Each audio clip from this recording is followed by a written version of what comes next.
The longest seasonal mitzvah and prayer is the commandment of Sfirat HaOmer, literally counting the Omer. There are many commandments, many mitzvot, many prayers that we say during specific times of the year, on holidays, on the beginning of each month, on Shabbos. We have specific prayers. But the longest, and also many holidays have specific mitzvot that we do specifically on those days. Mitzvahs that are time bound, that are bound to a certain time period. The longest mitzvah, that is a seasonal mitzvah and a prayer, is the one of Sfirat HaOmer, where we count the Omer. Soon speak the details of this mitzvah later. And that really turns it into a very unique mitzvah. The time that we count the Omer is actually between Passover and Shavuot, the holiday that we celebrate the receiving of the Torah. So we are actually in that time period where we're fulfilling the mitzvah, the commandment of counting the Omer. In addition to that, in addition to the fact that we are in the time period where we count the Omer, this week's Torah portion also speaks about counting the Omer. It speaks about the different laws and different details regarding the holidays, and it mentions the commandment of counting the Omer. So it's definitely a very appropriate mitzvah and passage in this week's Torah portion to discuss and to speak about, to learn about. It's in this week's Torah portion, and it's a mitzvah and a commandment that we are fulfilling and doing throughout this time period that we're in now, the time period between Passover and Shavuot. It's a mitzvah with many beautiful messages and lessons, like we shall soon see. So let's take a look at the verses in this week's Torah portion that discuss the commandment of counting the Omer and describe to us when we should count, from when to when we should count. So here we have chapter 23. With a few, it's not all 7 verses between verse 10 and 17. I took out the main parts, or whatever the parts that are the most relevant to what we're going to discuss. It says, when you come, so God spoke to Moses, when you come to the land which I am giving you, and you reap its harvest, you shall bring to the Kohen an Omer. An Omer is a measurement, ancient measurement, of the beginning of your harvest. So before barley ripens around the time of Passover time and the beginning of the spring. So there's a commandment that before anyone should eat the new harvest, the first cutting should be given to the Kohen, should be given to Hashem as an offering in the Beis HaMikdash. When should you cut the harvest, the first harvest, the beginning of your harvest? On the day after the day of rest. Okay, so it starts from the day following the day of rest. The Torah continues, starting on the day after the day of rest, you shall count for yourselves 7 weeks. They shall be complete, meaning 7 complete weeks. You should count, you should start counting. Today's 1 day passed from the Omer, 2 days passed, 3 days passed. You should count until the day after the 7th week, namely the 50th day, on which you shall bring a new meal offering to the Lord, and they shall be of fine flour, baked leavened bread. While the first offering was made from barley, the second offering, which was brought on Shavuot, is made out of fine flour, out of wheat, and leavened bread. So here we have in these verses a few details.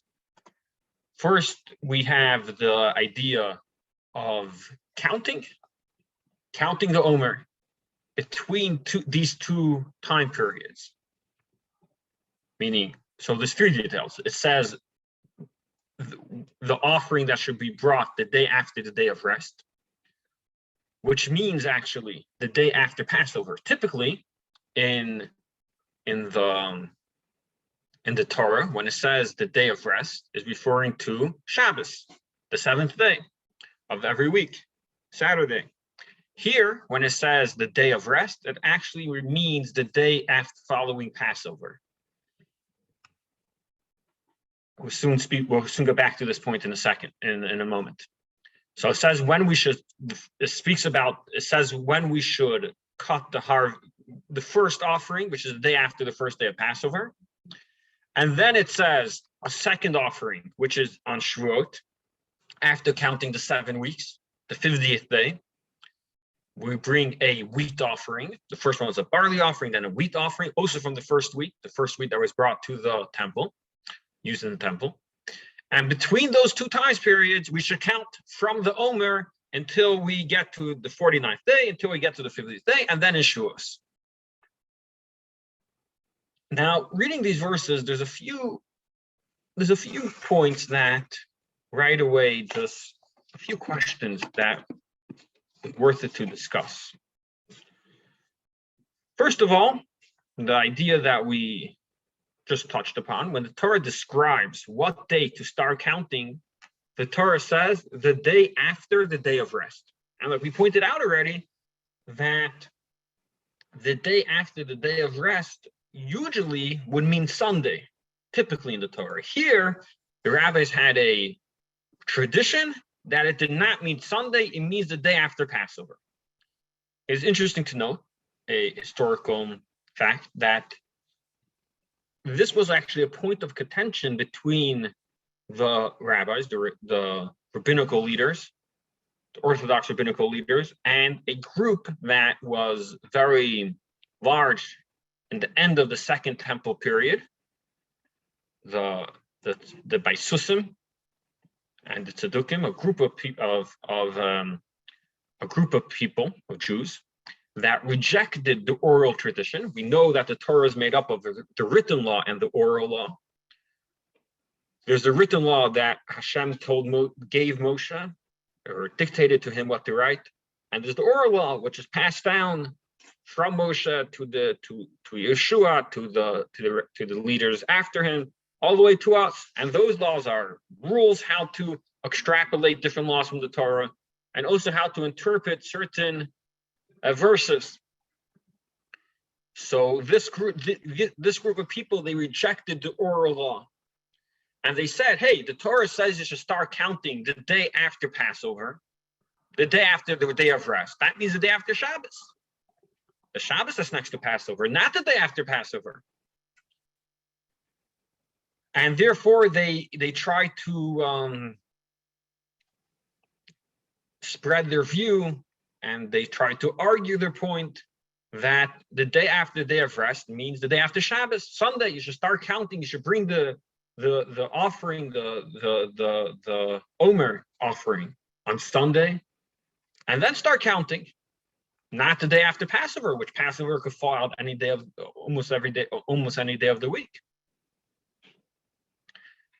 It is interesting, in the Talmud, there are actually 5 proofs to prove that the day of rest here does not mean the day after Passover. The day after the day of rest, after Shabbos, doesn't mean Sunday, it means the day after Passover. But definitely the primary reason that we know that this is the proper translation, interpretation, that the day of rest here means Passover, the day after Passover, the first day of Passover, is the fact that that was the oral tradition. And therefore, actually, Maimonides points out that when they cut the Omer, they cut it with a great parade, and they made a whole special text out of it, a whole special commotion out of it, to indicate that we are doing the mitzvah the way that is passed down from the oral tradition, and to show that this is the way this was passed down, and this is the way we're keeping it. So definitely, what the Torah means with the day after the day of rest, the day after Passover, the day after the day of rest means the day after Passover. But if that's the case, why doesn't the Torah just say straight out the day after Passover? What is the sign in the fact that it's saying the day after the day of rest? Obviously, there has to be a reason why the Torah decided to say the day after Passover, the first day of Passover, in this roundabout way. So that's the first thing we have to understand, why the Torah chose to to say that we should start counting the day after Passover. The second point, the second question, is quite straightforward. Why are we counting? Why are we counting? Counting to what? Counting to when? Let's say we don't count. We can't just know that 7 weeks later will be Shavuot. We have to count. What's the purpose of counting? What's the meaning behind counting from the Omer? And counting from the Omer. So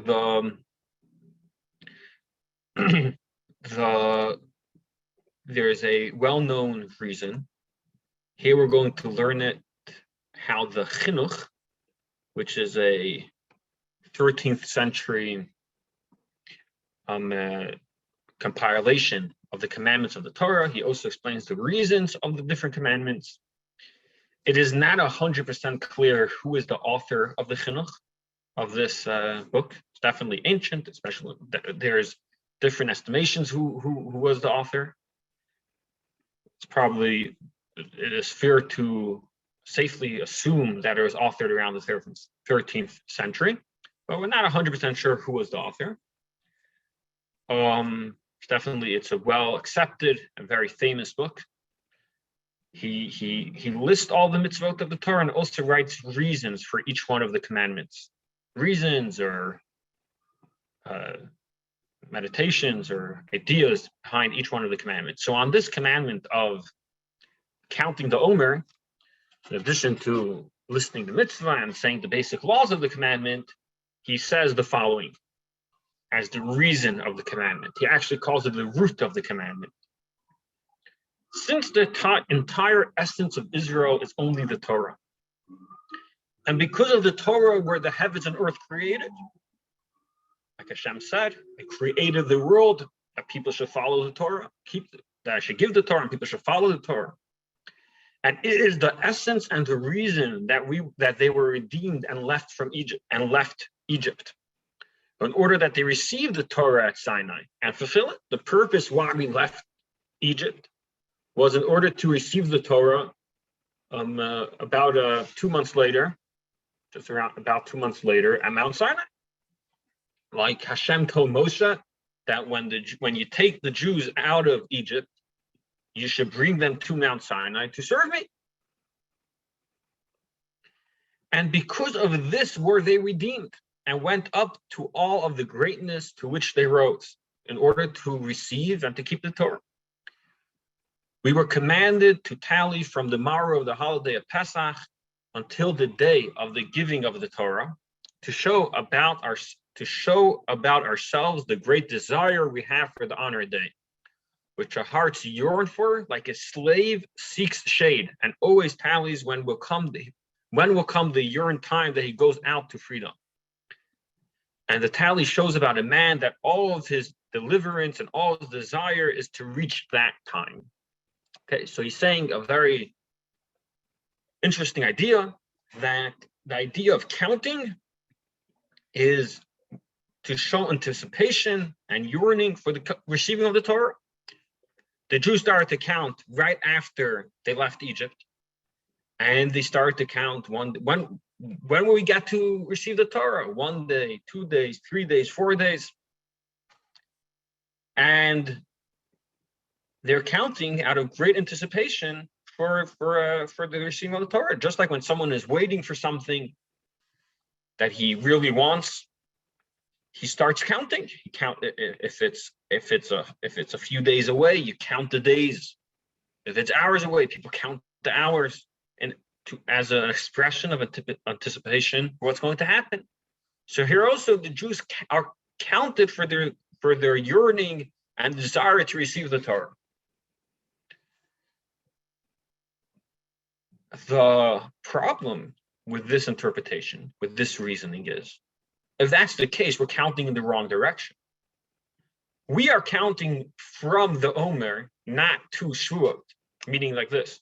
We don't start with 49 and count down, 49, 48, 47, 46, but on the contrary, we count for 1, 2, the first day, the second day, the third day, the fourth day. We're counting up, not down. We could say it that way. We're counting from the Omer, not to Shavuot. So the Chinuch actually addresses this issue himself. And he says, and that which we count to the Omer, meaning, or really from the Omer, meaning Sas and Shas days have passed from the tally, and we do not tally Sas and Shas days do we have to the time, right? Like I just said, we count the first day from the Omer, the second day, the third day. We don't count 49 days left, 48 days left. So he says a very interesting idea. It is because we do not want to mention at the beginning of our counting the large number of days that we have to reach Shavuos. If we would say right away 49, 48, that's a long time. That's over a month, almost 2 months. So therefore, we specifically change the order and count up, not down, in order that we shouldn't right away say how many days there are until Shavuot. So while he addresses the issue, and he definitely gives an explanation, however, it would seem that there's probably a more deeper explanation, additional explanation, why we're counting down, not up. Sorry, why we're counting up from the Omer, not towards Shavuot, like we shall soon see. A third idea is that there are almost no offerings that are made out of barley. Almost all meal offerings are in the Holy Temple were out of wheat, not barley. Barley is typically regarded as maybe a lower grade of grain. Sometimes it is categorized as the food that most of the harvest, barley is eaten by animals. A lot of times it's used as an animal food, and on the other hand, wheat food. But it is regarded in many areas as a lower grade of grain. So how come this offering, which is sometimes called a food that is typically designated for animals, obviously not always, sure we eat barley, but in a general and in a certain in comparison to wheat. So why is it that we're bringing the offering out of barley, and we are counting from the barley offering? All right, so these are the 3 points that we would like to discuss today. First of all, why does the Torah describe the day that the Omer is brought, the barley offering is brought from the new crop is brought the day after the day of rest? It doesn't say clearly the day after Shabbos. Yes, we have a tradition that the day of rest, the Shabbos, is Passover, but it should say clear the day after Passover. And then there won't be that whole contention and that whole argument that there was in the time of the end of the Second Temple. The second idea is, why are we counting from the Omer? First day, second day, third day. And the third question is, why was the Omer made out of, consist of barley, which is sometimes regarded in rabbinic literature as a grain that is primarily eaten and consumed by animals, which is a lower grade of grain. And we don't, the second offering, the offering on Shavuot, is made out of wheat. But the offering on the day after the first day of Passover is made out of barley, and we're counting from that barley offering. All right, so those are the 3 points that we would like to discuss. Anyone has any thoughts?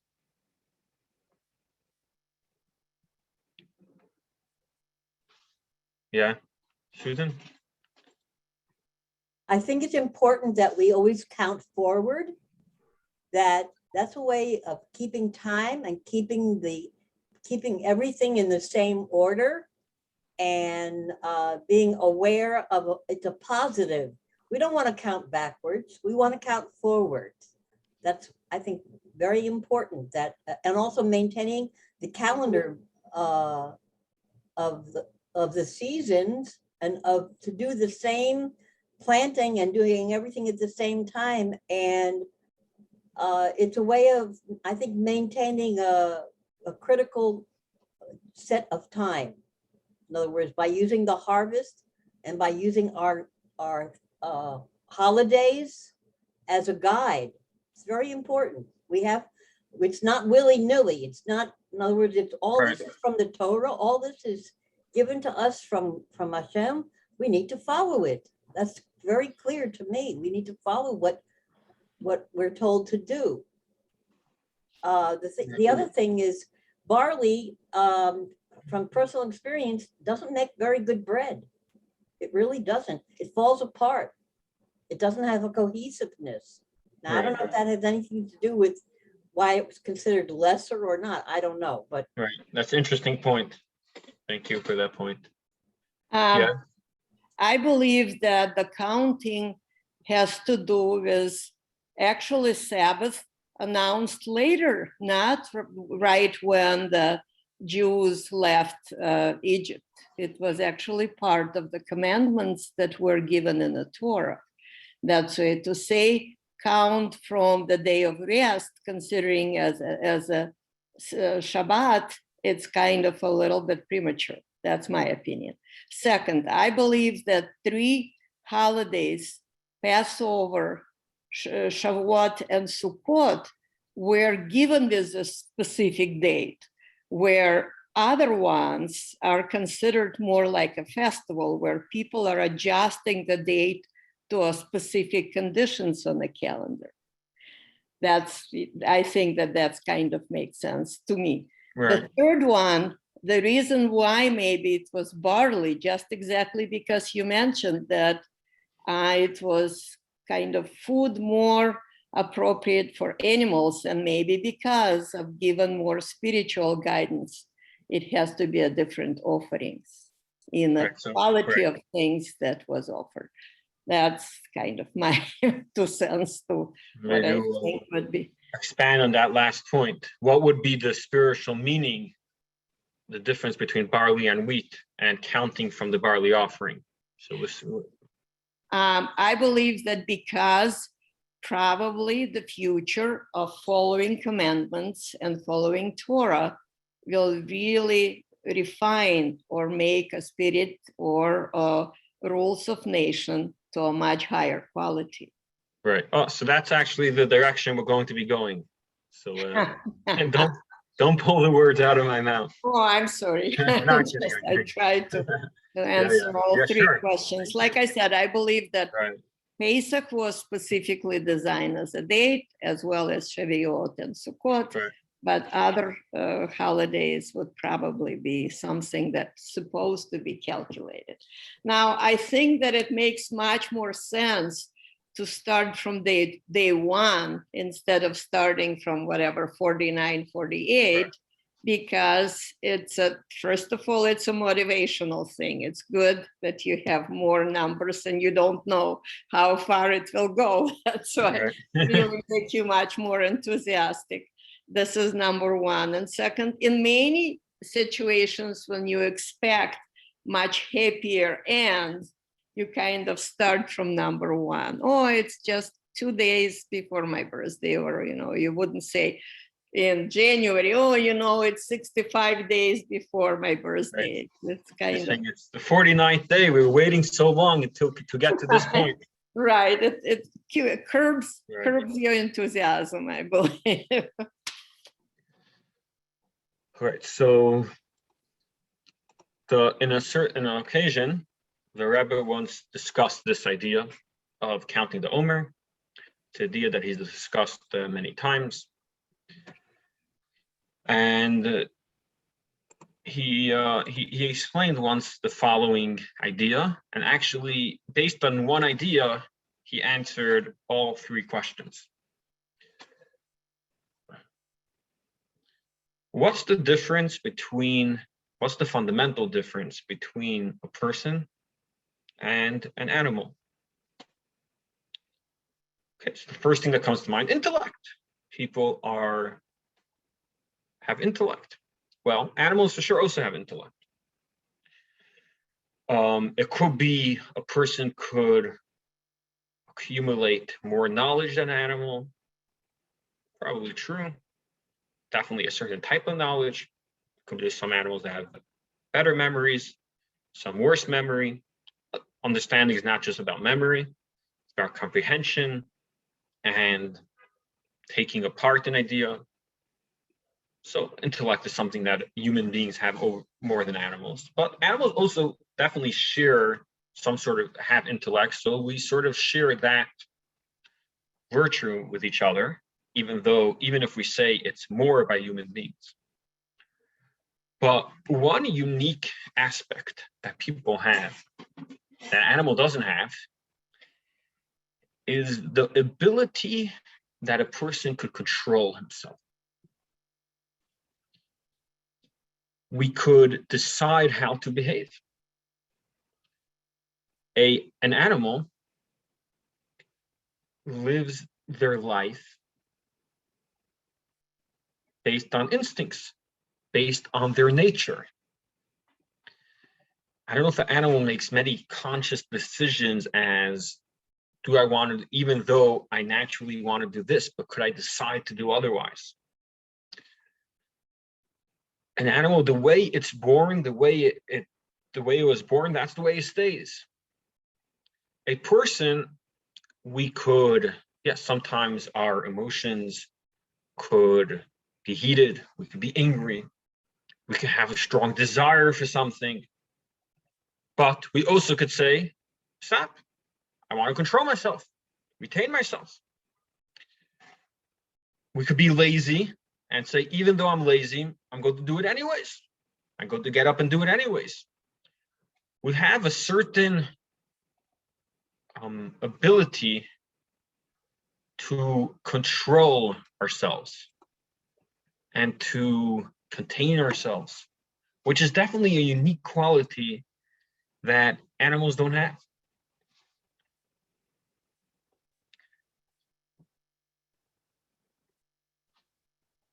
There's something I once read, how sometimes you see a large elephant tied down with a small chain by a circus. You can see it.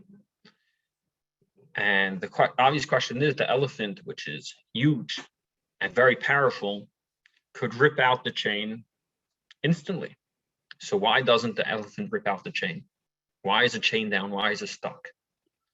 So the explanation, which is perhaps a fascinating but sad explanation, is that when the elephant is very young, this chain is attached to them, and the chain is attached to some pole that's stuck in the ground.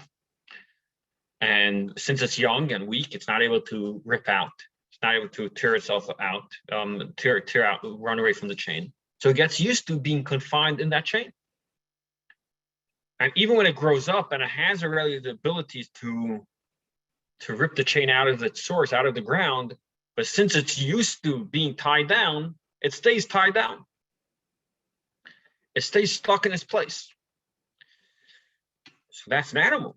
Well, the idea that we're saying here is that perhaps that people, we are able to, with the power of our intellect, or more particularly with our godly soul, we're able to overcome our natural instincts, able to overcome our bad habits and take control of them. If we, in a more particular way, we're able, or in maybe saying in different words, each person consists of animalistic. There's a Talmud that the Talmud says that there are 6 things, 3 things a person is compares to angels, and in 3 aspects he's compared to an animal, right? So in us we have the godly soul, which is connected with our intellect, with our understanding, our ability to understand something larger than ourselves, to, like we're saying here, to overcome our natural instincts. And then we have our natural habits. And those habits could be compared, in a certain sense, to the animalistic virtues that we have.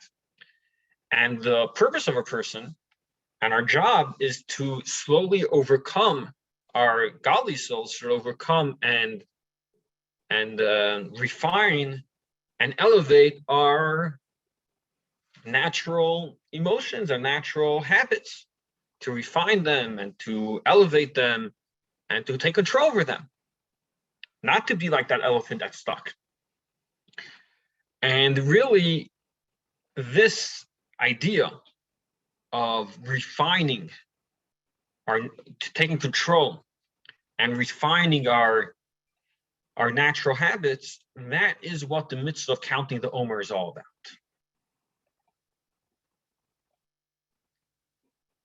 On a certain level.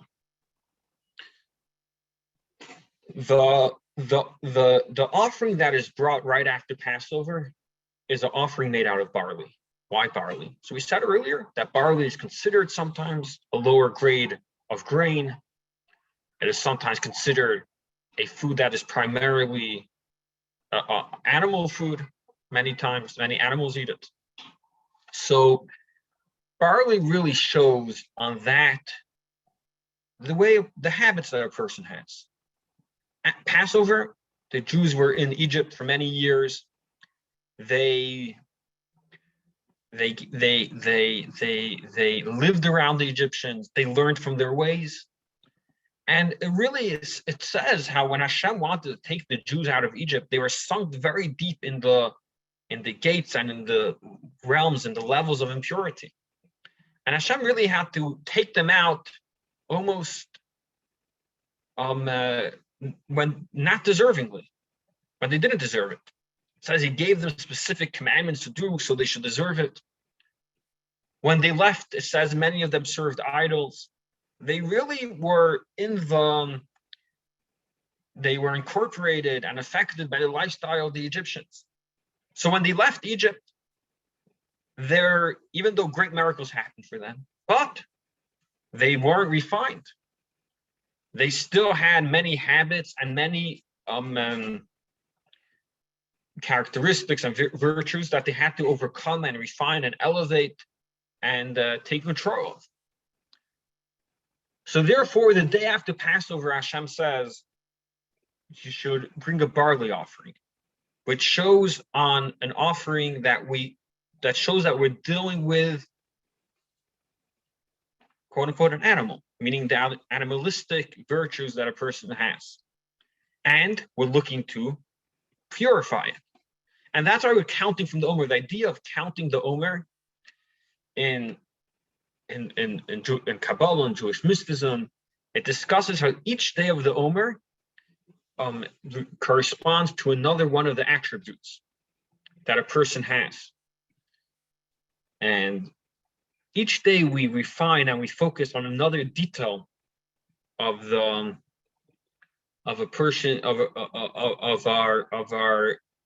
way we act, and through slowly every day counting that day.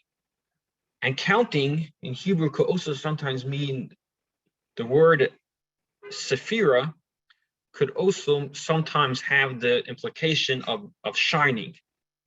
Every day we count the day, we try to make the day shine, become a little bit better, change a little. And through that, from the counting of the Omer, which is when we offer the barley offering, we refine ourselves a little bit more and a little bit more until we get to the 49th day when we could bring an offering of wheat, which is wheat is what's primarily the grain that is the higher grade of grain that is used primarily for people. So the idea of the barley offering and counting for the barley offering, the idea of the barley offering is to indicate that there is a time period that where we're starting from, which we can have virtues that are similar to animal, and we're looking to count from there to refine it step by step until we reach the level of on Shavuot where we're ready and prepared to receive the Torah, and we're able to bring an offering of wheat, which is the higher grade of grain, which is designated for human beings, for people. So that's really what one of the aspects of the mitzvah of Sfirat Omer, of counting the Omer. Okay, sounds great. Well, easier said than done. How do we have the power to really change ourselves? So granted, step by step, one thing at a time.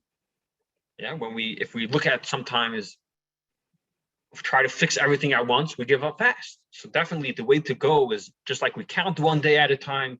So also to sometimes not every day take a new thing, but to try to fix one detail at a time. Okay, but still, do we really have the power to change ourselves? So here, this is the reason why the Torah uses the expression the day after rest. The day of rest, Shabbos, is the highest point of creation. The 7 days of the week show on a certain complete cycle. A week is a cycle, and it shows on the cycle of creation of nature. The number 8 shows on higher than nature. The 7th day, Shabbos, day of rest, is the holiest day of the week, the holiest day within nature. So it's holier than the rest of the week, but it's still part of the week.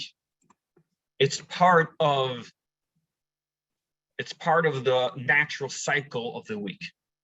When the Torah says you should count from you the day after Shabbos, it's coming to tell us that Hashem says, I'm giving you the energy and the power to do this from higher than nature. Hashem empowers us from a level that's higher than nature in order for us to be able to overcome our nature and to refine our nature. So that's why the Torah uses the expression that you should start counting from the day after the day of rest to show how the day of rest is part of the natural cycle of the world. It's part of one of the 7 days of the week. It's resting from the work of the week. However, the 8th day, the day after the day of rest, shows on a level that's higher than nature. And from there, Hashem gives us the power and the ability that we should be able to refine our animalistic virtues that we have. And that's also why when the Torah says to count, the Torah says you should count for you. Meaning this is something, the key here is that we should work on ourselves. So we should refine ourselves. The Jews left Egypt. Hashem did great miracles for them and took them out of Egypt. But Egypt didn't leave them. A miracle breaks nature. The idea of this commandment is not to run away. And many times when you run away from something, that means the thing is still there. It's still something that bothers you. You have to run away from it. The idea here is to refine, to elevate, to change. And change has to come from within. You should count. You should count for yourselves. You have to count. Because this change that we're looking for in the days of the Omer, to overcome our animalistic virtues and turn them over into human virtues, meaning they should be ran by ran by intellect and by what Hashem wants, and it shouldn't be just done out of instinct. That has to come from within every one of us, from us, step by step. No one could do it for us.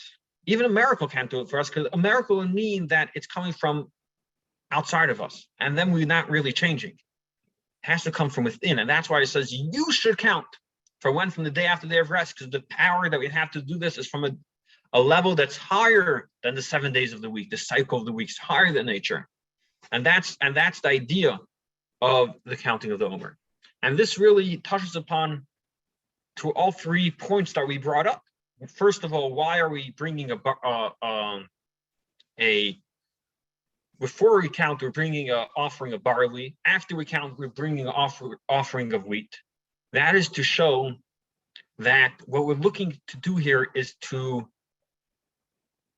refine ourselves and to move from the barley state, from the state where we're being fed, so to speak, the lower grade of grain, the grade that is used to feed animals, to the higher state, to wheat.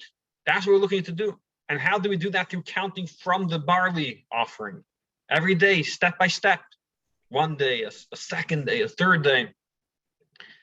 Until we reach the ultimate, the 49th day, and then we're fit and able to receive the Torah and to properly follow it and do what Hashem wants.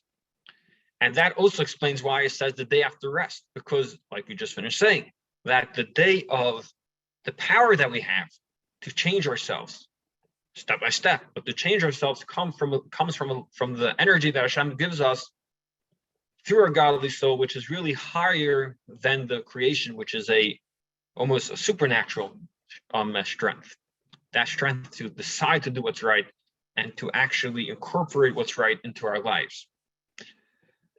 Answered all three questions? Yep, answered all three questions. Any thoughts or comments? Yeah. I just wanted to say that Hashem gives human beings the flexibility to make proper decisions, whereas the animals, I don't believe they don't have that flexibility. 100%. Yeah, And we should use it in absolutely. the right way. Yeah. That's the idea here. Sometimes it's easier not to use it, right? And the idea here is that we should use it in the right way and refine ourselves.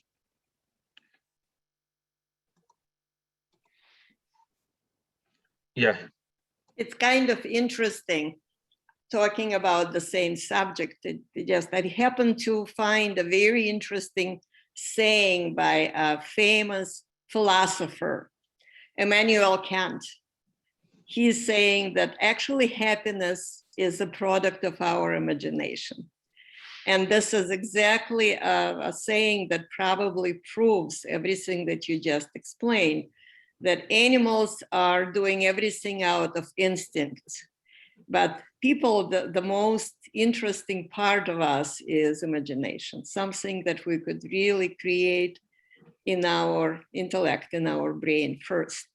And now I really like this idea of counting days, because it's a days of achievement. It's a days of really creating more and more changes in our spirituality, in our belief. Yeah, right. It's interesting. Okay, thank you. Right, so that's the first thought from the Rebbe regarding the counting of the Omer. Another thought, also in continuation to what was mentioned earlier, the Rebbe used to hold a public gathering on the day of his birthday, which is the 11th of Nisan, so a few days before Passover, a few days before the mitzvah of counting the Omer starts. And the Rebbe in 1982, he said the following idea about counting the Omer. He said, if we think for a moment, what's the idea here? Counting the Omer. We're counting days. That's what we're doing. It's saying today is the 24th day of the Omer. So we're counting a day. What does it mean to count the day? We count money. Why? Because money we could lose. Money we could gain. We want to see, do we have enough? Do we need more? What can we do with it? Is anyone taking it away? Am I spending it right? So we count money. Typically, someone counts something that they could lose, that they could gain, they could get more of. But day is seemingly one day, 1 second follows the next second. It's not something we could lose. It's not something that could slip by without us noticing. It's seemingly something that just moves by itself. So why are we counting days? And here the Rebbe says, on the contrary, that's exactly the point. The point is that sometimes there's a saying in Hebrew that goes the following: Adam doeg al ibud damav, the eine doeg al ibud yamav, which means that a person is translate doeg. A person is worries. Thank you. A person is worried about losing his money, but is not worried about losing his days. And the Rebbe said, this is not saying the way it's supposed to be. It's saying how terrible it is that people don't think they're more worried about losing money than losing their days. And this is the idea, the first and foremost lesson that we have here, that we're counting days. We're saying every day is an important day. And I want to make sure that I use out every day to the best of my ability. That days shouldn't just go by a day or a time period that I just let go by. No, I used it out. Use it out could be many ways. Use it out in sleeping. That's important to live, eating, studying Torah, praying, taking care of our health, but it should be used out. The first thing is that days shouldn't just pass by and slip by us. Like we said, it goes by itself, but we should count the days. We should cherish every day and try to use out every single day to make sure that it's a meaningful day and a day that is cherished and valued. So that is one idea of that, a lesson that we have, just counting days. Now we count the 49 days of the Omer. That's when there's a mitzvah to count. But the lesson of counting days and cherishing the days and using out the days is definitely a lesson for the whole year. And here, on another occasion, the Rebbe said another idea of how do we count? Idea that we touched upon just earlier. We don't count. So one thing is we don't count downwards, 49, 48, but we count upwards, 1, 2, 3. But in that itself, there are two ways to count. I could count today's the first day, today's the second day, today's the third day. Or I could count today's day number 1, day number 2, day number 3. What's the difference between the two ways? Today's the third day or today is day number 3? The difference is, you want to say something? I think the difference is one is a positive and one is a negative.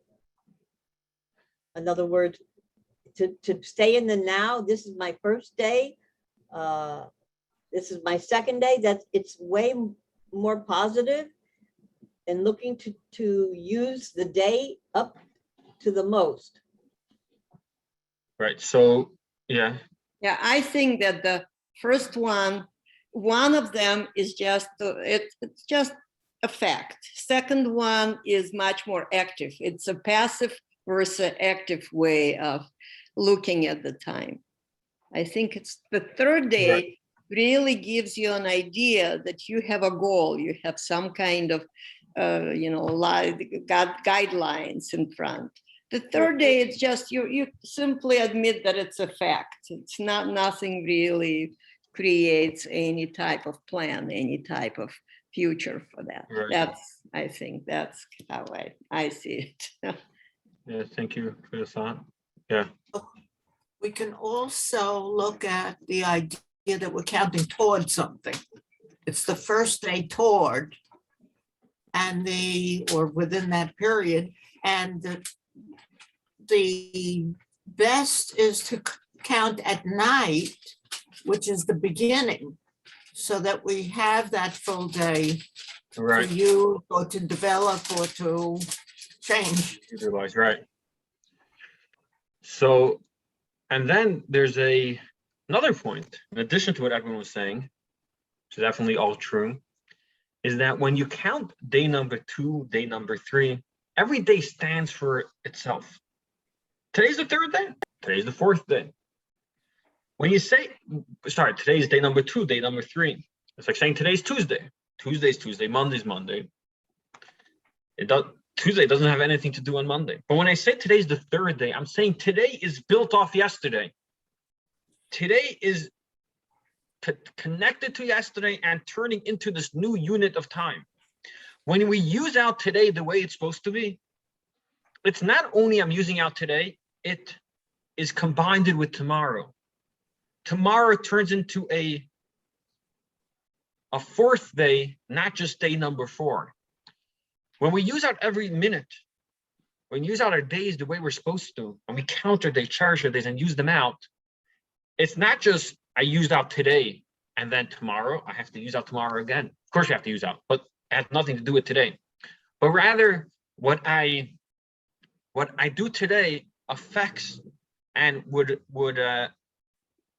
would help me out on what I do tomorrow. So when we count, let's say the first day, and I use out the first day, then day number 2 is not just day number 2, it's a second day. It's a cumulative days. Each day accumulates and adds in our perfection and helps out the coming day. So that's why we use the specific way of counting the 24th day, 23rd day, and not just day 24th, day 23. Yeah. We also have that we're looking at the weeks. Right. And that's also looking at the broader perspective where we Look at the how many we completed and how many more we're working toward within this correct. period. So after every day of counting, we say today is so-and-so days, which is so-and-so weeks from the Omer. Right, so that is correct. So we're looking at the bigger picture. I'm actually going to put a link on the chat. It's also on the paper that I sent, that if anyone wants to sign up for a reminder for this mitzvah, they could put their email. Chabad.org will send a reminder. Let me just find the link.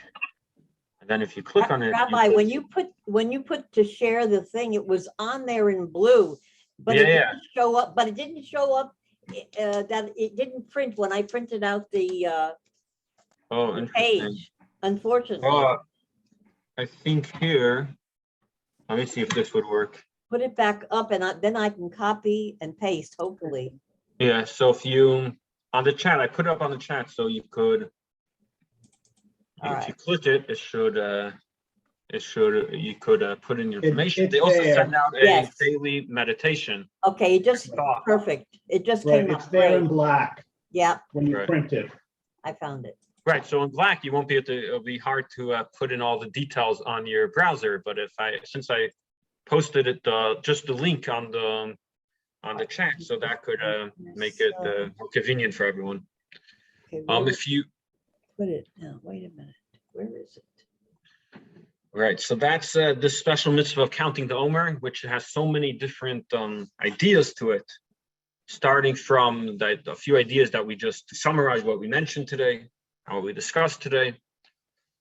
First of all, the idea that we're counting from the barley offering to the wheat offering, showing that we're looking for a transformation from barley to wheat, which the way we explained today symbolizes from, I guess it could be said, from being an animal to a person, from running our lives based on instinct to running our lives based on decision and based on what the higher purpose. And also we discussed the idea how we count day by day, meaning every day we do a little, we're refining one small aspect, not just getting scared off, first trying to fix the whole picture and then getting scared off, but rather we go step by step, detail by detail, which sometimes could look a little petty, that we're going detail by detail, but that's the way to do it. And then we could have this full picture and be ready for the receiving of the Torah by the day of Shavuot. We also discussed how counting the days is a very powerful idea to cherish the days and to use them out properly. And through that each day also accompanies and helps the next day that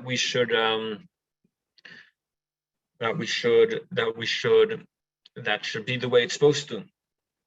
It's like climbing a ladder. Each step in the ladder, climbing steps, each step is not just for itself. Each step, since you climbed up the bottom step, which is 1 foot high, when you climb up the second step, you're 2 feet high, not just 1 foot high. All right, so every step leads you higher and higher, and it's built off the lower steps. So also here, every day is built off the other day. And who is able to take control? Who is able to refine ourselves? You should count, the Torah says. It's dependent on us, and it has to be done by each individual for themselves. We can't wait for someone else to do it for us. We can't wait for a great revelation. It has to be done step by step, a little bit by little bit, but it has to be done by us. And Hashem gives us the power to do it, which is indicated in the fact that the Torah says from the day after the day of rest, which means the energy that we have is from a very high place, a place that's higher than nature, higher than the 7-day cycle of the week. And we have the power and the energy to do it. All we need is the will, and then God willing, we'll be successful in this important mission. All right. Any questions before we conclude? Comments? Yeah, David. I saw a quote from the Rebbe's wife, the Rebbitzin, that I think it was a reporter or journalist once said to her, "What is the most important moment of your life?" And the Rebbitzin answered, "This moment right now." Well, yeah, it's a very sometimes hard to come to that, but that's a very important message. Yes, and it's in sync with what we're discussing, counting each moment and living in each moment and using out each moment. There was another thing, if I could add one more. Yeah, sure. There was a saying that I heard from the previous Lubavitcher Rebbe, the 6th Rebbe, Rabbi Yosef Yitzchok Schneerson, and he said, "The days are dragging, the weeks are walking, the months are running, and the years are flying," which is almost the opposite of the order. A person would say, the days are dragging, the weeks are really going to drag, but it's the opposite. The days are dragging, the weeks are walking, the months are running, and the years are flying. Well, interesting. Don't think I heard of that one. There is one that he writes that a summer day and a winter night is a year. Right? Also the same idea of using out the time. Okay, everyone have a good afternoon and hope to see you next week, God willing, with this Torah class. Stay safe. Thank you. Thank you, Thank you, Rabbi. Rabbi. Thank you. Bye-bye, everyone. Thank you, Rabbi. Thank you, everyone. Bye, everybody. Very interesting.